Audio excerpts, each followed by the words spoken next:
নমস্কার বন্ধুরা, Rina's cooking with নেচারে আপনাদের সবাইকে স্বাগত। চলে এসেছি আজকের রেসিপি নিয়ে। আজকের রেসিপি পটল আর আলু দিয়ে দারুণ স্বাদের একটা রেসিপি তৈরি করে দেখাবো, যেটা ভাত, রুটি, লুচি, পরোটা সবের সঙ্গে খেতে পারবে। খেতে অসাধারণ হয়।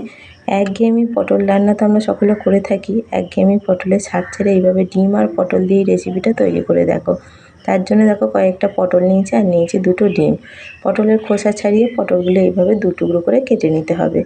আর পটলগুলো ভালো করে ধুয়ে নিয়েছি। ধুয়ে নেওয়ার পরে এবার পটলের মাঝখানে যে বীজটা আছে সেই বীজটা আস্তে আস্তে একটা চামচের পিছন দিয়ে হোক বা ছুরি করে বার করে নিতে হবে। এক এক করে সমস্ত পটলের ভিতর থেকে দেখো দানাগুলো আমি বার করে নিয়েছি আর পটলগুলো সব এইরকম করে কেটে নিয়েছি। পটলের দানাগুলো আমার লাগবে না, এগুলো ফেলে দেবো।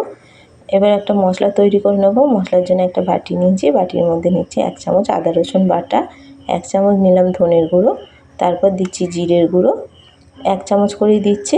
তারপর দিলাম অল্প একটু হলুদ গুঁড়ো আর ঝালের জন্য দিলাম লঙ্কার গুঁড়ো। এর মধ্যে অল্প দিলাম জল দিয়ে খুব ভালো করে মশলার পেস্টটা তৈরি করে নেব। গুঁড়ো মশলা একটু জল দিয়ে আগে থেকে ভিজিয়ে রেখে দিলে মশলার টেস্টটা ভালো হয়। মশলাটা রেডি করে রাখলাম। অন্যদিকে একটা বাটি নিয়েছি। বাটির মধ্যে এখানে ডিম নিয়েছি। ডিমগুলো আমি প্রথমে ফাটিয়ে নিচ্ছি। আমি এখানে দুটো ডিম নিয়েছি, দুটো ডিমেই হয়ে যাবে।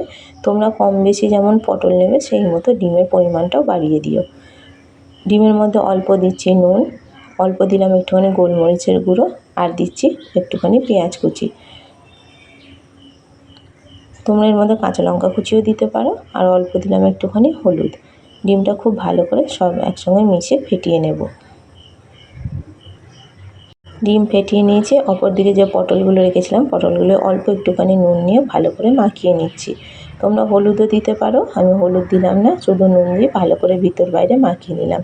গ্যাসে একটা ফ্রাই প্যান বসিয়ে দিয়েছি। ফ্রাই প্যানের মধ্যে 2 চামচ মতো সাদা তেল দিয়েছি। এবার পটলগুলো এইভাবে করে আস্তে আস্তে একটা একটা করে পটলগুলো সোজা করে করে বসিয়ে দিতে হবে। পটলের তলা দিকটা একটুখানি বেশি করে কেটে দিও, নাহলে কিন্তু পটলগুলো এইভাবে বসাতে পারবে না, পটলগুলো উল্টে যাবে। দেখো এক এক করে সমস্ত পটলগুলোই আমি এইভাবে করে বসিয়ে দিলাম।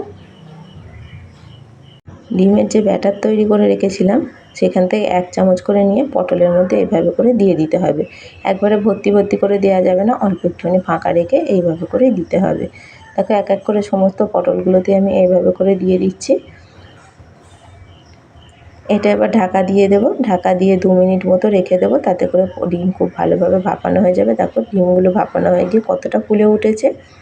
এবার এইগুলো পটলগুলোকে একটু উল্টে পাল্টে দিতে হবে। দেখো যেগুলো একটু বেশি দিয়েছিলাম বেরিয়ে গেছে ডিমগুলো, সেইগুলো একটুখানি আমি তুলে নিচ্ছি, নাহলে এগুলো পুড়ে যাবে।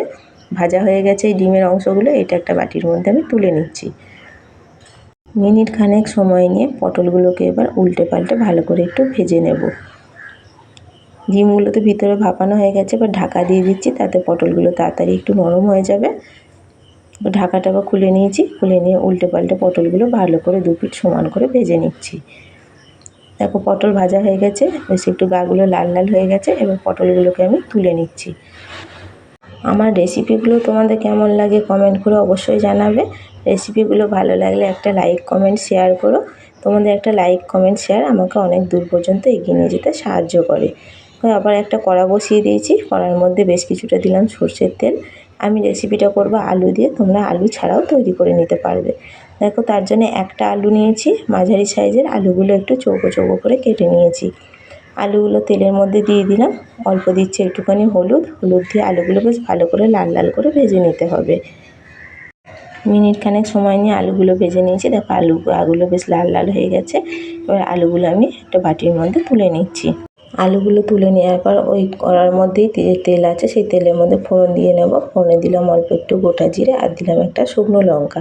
ফোড়ন ভালো করে ভেজে নিয়েছি। ভেজে নেওয়ার পর একটা মিডিয়াম সাইজের পেঁয়াজ ছোটো ছোটো টুকরো করে কুচিয়ে রেখেছিলাম, পেঁয়াজ কুচিটা দিয়ে দিলাম। পেঁয়াজ কুচিটা দিয়ে ভালো করে একটু ভেজে নিতে হবে।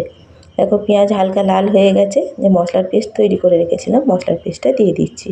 এবার মশলা দিয়ে পেঁয়াজের সঙ্গে খুব ভালো করে কষিয়ে নিতে হবে, মশলা যাতে কাঁচা গন্ধ না থাকে। দেখো এবার এর মধ্যে পরিমাণ মতো দিলাম নুন দিয়ে মশলাটা আবারও ভালো করে কষিয়ে নিচ্ছি। কালারের জন্য এখানে দিলাম 1/2 চামচ মতো কাশ্মীরি লঙ্কার গুঁড়ো।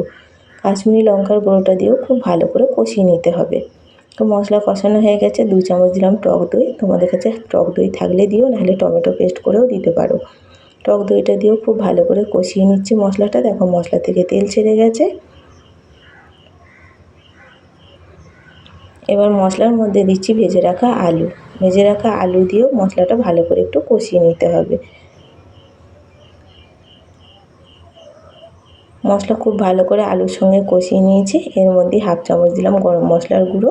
গরম মশলাটা দিয়েও একটু ভালো করে নাড়াচাড়া করে নিলাম। অল্প দিচ্ছি একটুখানি জল। জল দিয়েও মশলাটা ভালো করে আরেকটু কষিয়ে নিচ্ছি।